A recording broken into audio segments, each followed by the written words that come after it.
Inertia. So inertia is the reluctance to change in an object or person. Everybody at rest or moving with constant velocity in a straight line will continue in that state unless acted upon by an external force exerted upon it or them. Inertia occurs when there is a balanced force in motion, therefore the net force is zero. When there is a constant velocity or speed and no unbalanced external forces or change in motion.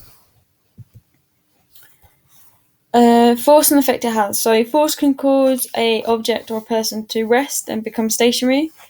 From rest to moving and like motion. For example, this could be the tipping at the start of the basketball match. This is getting the ball to actually move. It can cause change in direction, so dribbling in basketball. Can have a positive change in velocity, acceleration, so a fast break in basketball. A negative change in velocity, so deceleration at the end of the fast break in basketball or even catching a ball.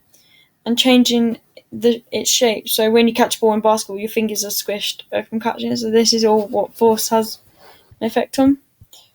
Types of motion. There are types of motion. So vertical force, this could be air resistant weight, normal reaction force. Horizontal forces, this could be friction or thrust in water, air resistance or drag in water. External, this could be air resistance, gravity or friction. Internal, this could be contractions of muscles. Linear motion, we spoke in the introduction. General motion as well, and angular motion. Newton's first law. This is about inertia. So there can be a balanced force in motion, which equals a zero net force. This causes a constant velocity or speed, and no unbalanced external forces, no change or motion.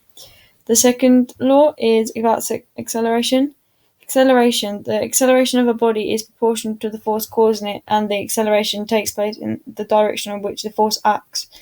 A net force produces acceleration or deceleration. Equal vertical forces cancel out each other. Both arrows, backward forces, net backwards force equals horizontal deceleration. Third law is about action and reaction. Action and reaction. Action-reaction. To every action there is an equal and opposite reaction. This is called a reactive force. The force direction that is being applied, considering the centre of mass, will help decide if the motion is linear or angular. If the line of the force is through the centre of mass, the motion will be linear, therefore it's a direct force. If the line of force passes outside the centre of mass, the motion will be angular, which is an eccentric force. This means it's not placed centrally. Impulse. Impulses are worked out by force times time. They are known as another way of describing a force. Impulse is concerned with the length of time a force is applied to an object or body. Impulses relate to the change in momentum that occurs as a consequence of this.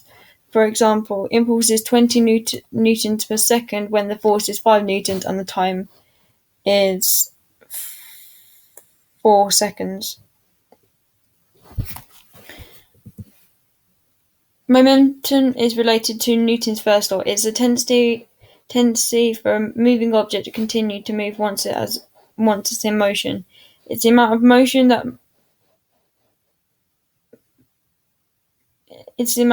possessed by that moving object and is the product of mass. Mass is constant and velocity. Momentum is worked out by mass times change in velocity. If the ball in basketball has a mass of 0.65 kilograms and it is travelling towards the basket at a velocity of 8.5 meters per second squared, it has a momentum of 5.3125 kilograms meter per second. Conservation of momentum is as a constant or unchanging momentum. It is where momentum has equal magnitude and opposite direction. Tendency for a moving object to keep moving once it's in motion relates to Newton's first law, inertia. Momentum is the amount of motion possessed by a moving object and is the product of mass and velocity.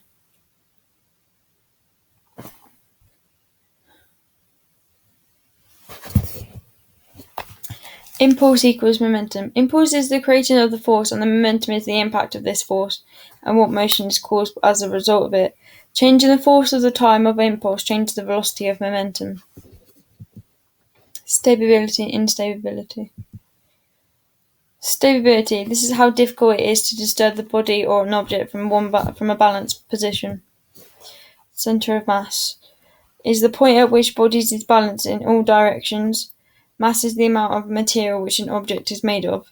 If the center of mass is in the middle of the body, the reaction force occurs to the side of the center of mass, and this causes a rotation movement. If the center of mass is outside the body, the forces applied through it causes linear motion. Gravity acts down through the center of mass. In diving, we want our center of mass to be outside the body to be able to lean over the board and then dive downwards. Base support.